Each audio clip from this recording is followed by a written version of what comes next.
Time to recap today's game. This is Trailblazer Postgame. All right, welcome back into Orleans Arena here in Las Vegas. Semifinals of the Western Athletic Conference Tournament in the books. Utah Tech losing by 14 to California Baptist, 86-72.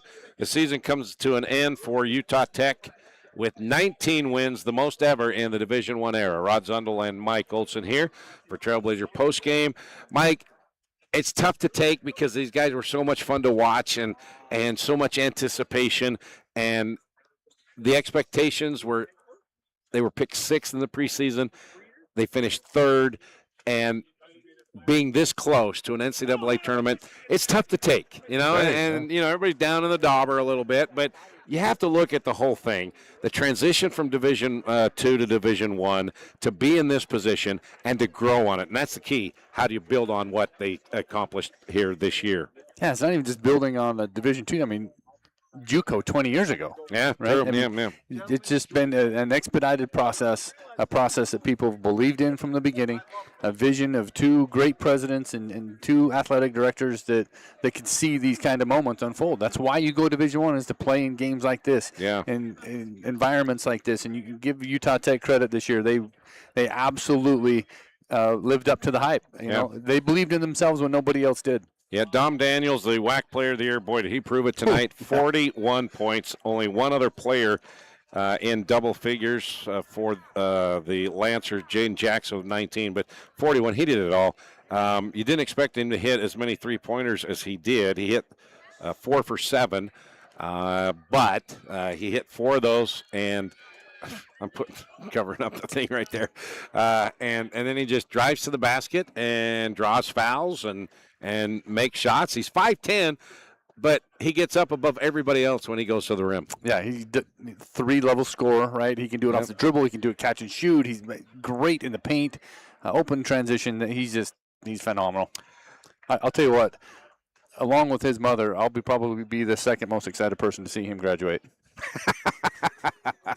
Yeah, he's done. He's going to go over and make some money overseas. He's going to make a lot of money somewhere. Yeah, and you know what? You got to give him credit. Whether they kept him there with the NIL money or whether the devotion, he stayed there. Yeah, he stayed. When he could have gone to a Power 4 conference and made some cash, you know, and maybe not been like he was here at the WAC, but he could have been a viable option and a threat for somebody in the Power 4, but he stayed. Yeah, and I think his size probably hurt him just a little bit early in his recruiting. He's not real big, but, man, can he play? He proved it tonight. 41 points.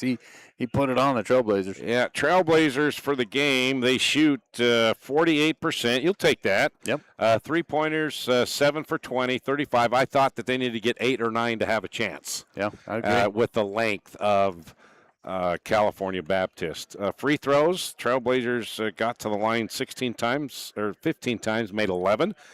16 times and 13 makes for California Baptist.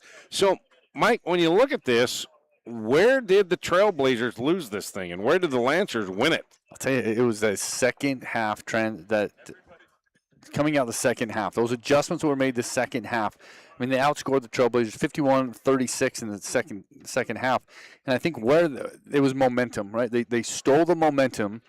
And then right when Utah Tech was starting to get it back, that's when Ethan Potter picked up third and fourth. 15 and a half minutes left in the game. And I think that crucial call was when Utah Tech they went to get the review. They wanted to get a review. A flagrant foul on Griman. That slapped Ethan in the face. Yep, they did not get that. They lost the timeout.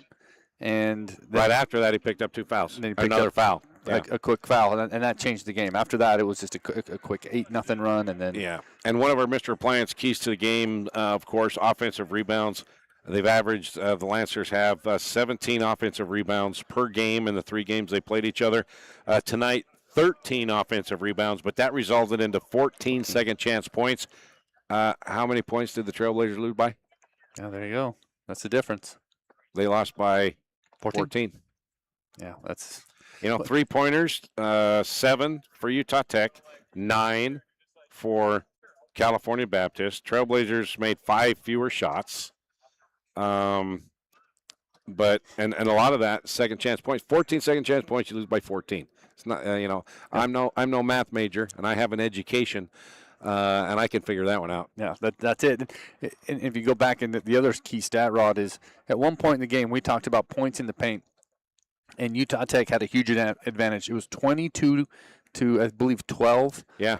22 to 12 advantage points in the paint, and they finished 44 for California Baptist and only 30 for Utah Tech. So you see that's the Ethan Potter effect, right? When he goes out of the game, there's nobody can score inside. Well, and also the Ethan Potter effect. Trailblazers scored 36 in the first half. California Baptist scored 35 in the first half. Trailblazers scored 36 in the second half. California Baptist scored 51 in the second half. 51 to 36. Outscored them by 15 in the second half. Trailblazers had a 1-point lead at the break, and they got off to a great start. I mean, you couldn't ask for a better first half than the Trailblazers.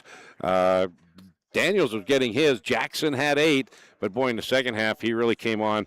And Jaden Jackson finished with 19 points. He had 5 3-pointers. Yeah, that's big. And when you have somebody else go above and beyond their average to go along with Dom Daniels, it's tough to beat him. It is very tough to beat. And, they're fresh, right? They came out, they're ready to go. They had the rest all week. They had the light week last week in the conference. This team was ready.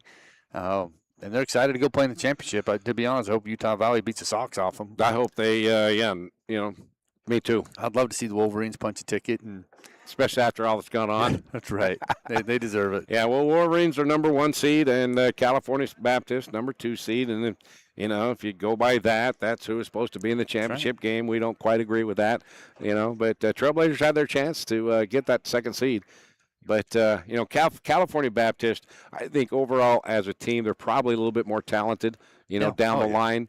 But the way the Trailblazers fought and had a chance, this was exactly how it was played in Riverside the first 2 games where Trailblazers lost by 12 in the first, 9 in the second. It was kind of there.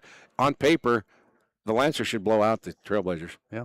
But, I mean, Juddy, there's a reason he's coach of the year and what he's done with his team. And just the makeup of these guys, they don't back down. No, they don't. They battled all year, and answered the bell every time. Yeah. They went on a little bit of a losing streak, lost their identity, got it back real quick, went on a run, like huge run. 6-game winning streak, you bet.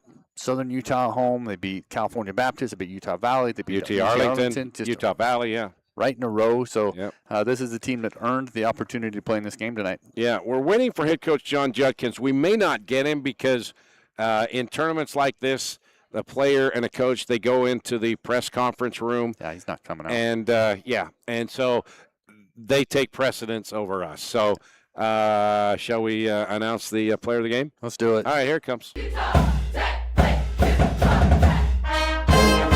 Our player of the game is presented by Stewart Awnings and Outdoor Living, Southern Utah's outdoor amenities experts.